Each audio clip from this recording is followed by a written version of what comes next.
Your brain decides if a room is clean in under 3 seconds, milliseconds, according to some studies, but we'll get to that. And this is why even when you tidy your house, sometimes it still feels messy. So today I'm breaking down 5 secrets that designers know that regular people never get told to help your home read clean in seconds. Oh, and I'm gonna throw in a little bonus at the end. Secret number 1 is the sight line check. A sight line is something that designers will often use when they are designing a space, and it is simply what your eye sees as you first step into that room. When it comes to making your home look tidy, if anything is sticking up into that path or clutters around it, your brain is going to say, messy. Pop quiz. In this room, where's the sight line? I'm going to come back with the answer in just a second. Like I mentioned earlier, your brain can judge a room really fast. In about 50 to 25 milliseconds, that's less than 1/20th of a second, it can grab the gist of a scene. And in about 100 milliseconds, we can form first impressions of a face.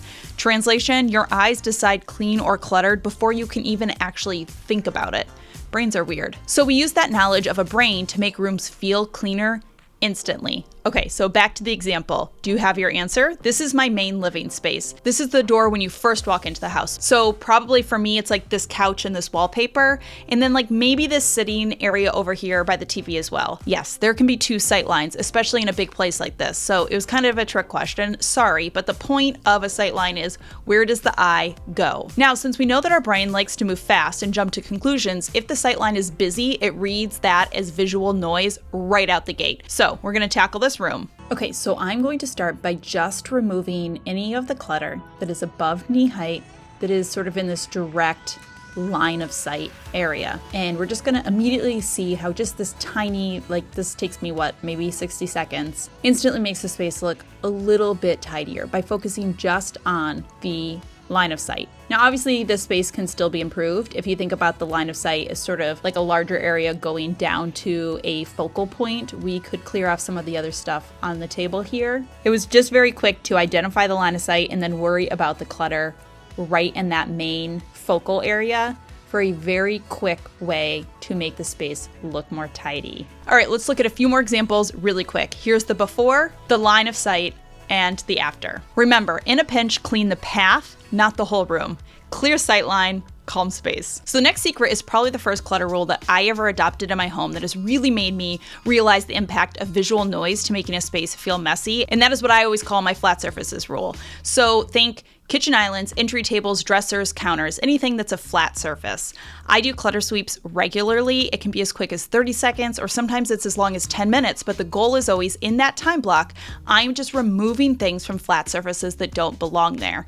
The reason this works is that you're living in your home. So your surfaces will constantly get stuff on it, right? You're cooking and playing and doing hobbies and eating and living. And so this all will naturally accumulate clutter on our surfaces. It doesn't mean you're messy. It just means you're living in your space. But again, our brain is going to register that as visual noise and then just jump to the conclusion that it means messy. So if you get in the habit of doing quick sweeps, 1 to 2 minutes a few times a day, it will create the habit of stuff also clearing from your surfaces naturally. Just like it kind of accumulates naturally, it will declutter itself naturally too. Okay, so I want to show you the power of what a 90-second clutter sweep can do in these 2 spaces side by side.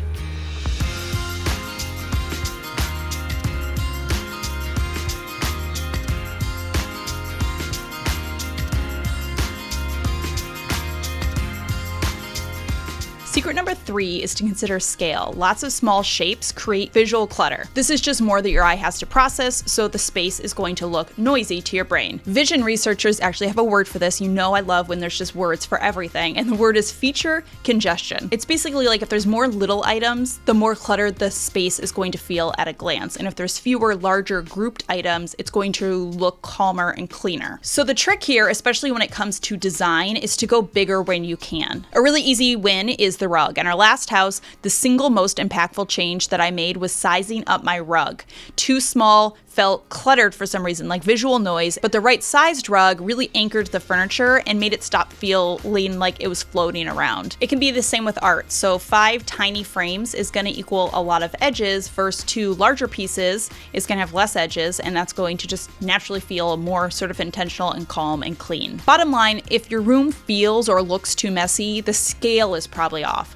Ask, can I trade any of the smaller things in this room for one bigger thing. Now, going beyond decor, if we want to think about little things versus big things, unfortunately, a lot of our day-to-day life requires little things, right? Cups and mugs and pens and phone chargers and like whatever. So if you were using the consider scale rule with your clutter, you would be asking, how can I take little things and swap them for something bigger? And so you might say, okay, well, I'll take all these little things and I'll put them into a bin or basket, right? I'll throw all the little things in there. Now I have a bunch of little things that went to one big basket, which in theory works. But my problem with bins of this nature is they are typically just getting filled up with tons of stuff that you should actually be decluttering. So if your bin is hiding unmade decisions, it's not scale, it's just storage procrastination. If you were able to solve this problem with one intentional container, that's really great. But if you have a bunch of like mystery bins full of mystery stuff, it's just like visual noise with a lid that you're gonna have to get to eventually, you know? But don't worry, I have a secret for that. If you wanna tackle clutter, we will look at secret number 4. Very often clutter accumulates because we have too many jobs happening in one spot. Every area in your home, you should be able to answer one sentence. This area is for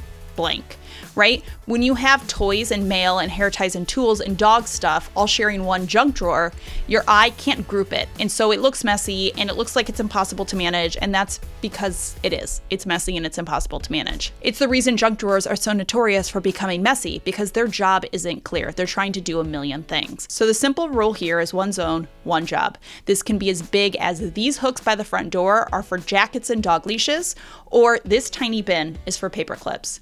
If you look at a zone and you can't say the job in like 3 seconds or less, it's probably trying to do too many jobs. When you reduce your category bleeding, spaces are going to look more organized without even actually having to clean. Okay, our 5th secret, it is called edge alignment in the designer world, but if you have ever had a retail job, you have maybe heard it called as front and facing. In stores, front and facing involves pulling items to the shelf edge and turning the labels forward. And stores do this because it boosts sales. Neat shelves are easier for shoppers. It feels more high quality and desirable, and it signals the brain of feelings of cleanliness and reliability. So why wouldn't we want to hack this same thing at our home? Well, we can. We're not selling soup cans at home, I don't think. Maybe you are, I'm not really sure, but you can still use this edge trick. When products are scattered, it makes the space look messy, but aligning them in an invisible grid calms our mind because our eye will naturally group one straight shared edge as a single shape, equaling less clutter, equaling less overwhelm. It tricks your brain into thinking it's cleaner. So how can you use this in your home? In your kitchen, you can take countertop items and push them so all their front edges align. In bookshelves, front and face the books. In cabinets, pull things forward so they sit in a straight line. Now, this is obviously a little bit finicky, and it's not a solution to decluttering. You still should be decluttering the stuff that you don't actually need. I don't want you organizing clutter. And I'm not necessarily going around front and facing my house all of the time. I have 4 children and they're just constantly unfacing things. But I do love this. It's just like a really quick win. Sometimes it's something as simple and easy as like taking 10 seconds to align your books along the edge, and it instantly can make a space appear more tidy. So I love this because it can be a very quick, easy win. If you just think about front and facing some of your products, it's just like a quick win. Did you know that I have been snapping incorrectly my whole life? Tell me more! I mean, I knew I snap with my pinky. This is incorrect. And then my 7-year-old, actually when I'm recording this, he's not 7 yet, but he will be 7 next week when it goes live, he taught me to snap like this, which feels so unnatural, but I'm slowly learning. It's okay. You can still teach an old dog new tricks. Okay, and now we are on to the bonus. This is my 6th secret that actually takes elements from a few of the previous secrets, and that is called vertical drops. So when things get scattered across horizontal planes, right, we're thinking counters and tables, your eye reads that as clutter, as we discussed, because it is spread out and it's fragmented. But we can edge align them, or we can remove them. But another trick is using vertical drops because it consolidates that spread into a single column, and your brain thus reads that as a single shape instead of 20 little ones. Okay, so this is what I mean like in practice. Instead of having jackets piled on an entryway bench, hanging a strip and then vertical dropping them, right? So that they're all hanging vertically like this. Your mind reads that as a single shape. Another one would be, instead of having all the shoes on the ground, putting them onto like a vertical shoe tower. Instantly now they're contained into one shape. Your brain actually groups vertical lines more easily than horizontal scatter. I don't know. Brains are weird is what I'm really learning here. So there you have it. Those are my 5 designer secrets plus the bonus about vertical drops that can completely change how your home reads the second you walk in. And the best part is you don't have to deep clean to get the effect. No spray bottles were used in the making of this video. We just hacked some designer secrets to make the space look clean. And if you enjoyed hacking your way to a cleaner, easier to manage home, then make sure you subscribe to my channel because I have an upcoming video where we talk about how you can use the 80-20 rule to also hack your home. I'd also love to know which secret you're going to try first, which one stood out to you, and you are going to tackle it right now. Drop it in the comments down below. And if you found this helpful, you may also like this video right here. I will link it down below, but it is 17 product swaps that you can make in your home that will instantly reduce clutter. As always, I really appreciate you stopping by and watching. I hope you're having a fantastic day. Remember to be kind to yourself and others, and I will see you all in my next video. I wish I could spin all the way, but I can't. Bye.